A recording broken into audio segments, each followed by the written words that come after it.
funky music, and of course, support the artists always. So from our rhythm to all this week's excitement, here's the Intense 5.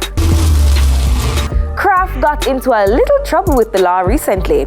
He was arrested and charged with disorderly conduct and is waiting on a court date.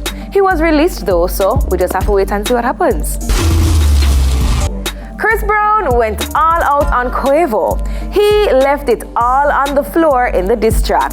I think people are still picking their jaw up from the floor because it was hard, okay? Hard.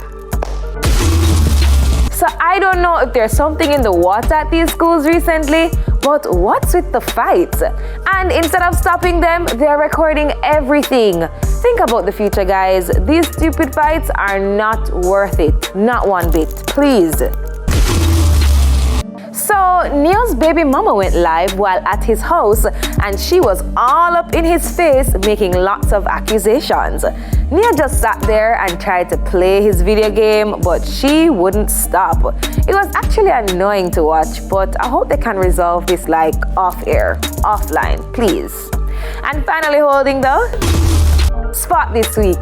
The Jamaican government has been ordered to pay the Privy Council fees of the legal team of Vybz Kartel and his co-accused. Apparently, the king issued the order. By the way, June 10 is the day a decision will be made on a retrial or not. Yikes. But that's it for the Intense 5 tonight. Lots going on, of course. So if you want to see or hear more, follow us on IG at TVJ Intense. Up next, a soulful singer, Zayla Jazz, takes Sanjay to the river. Intense soon forward.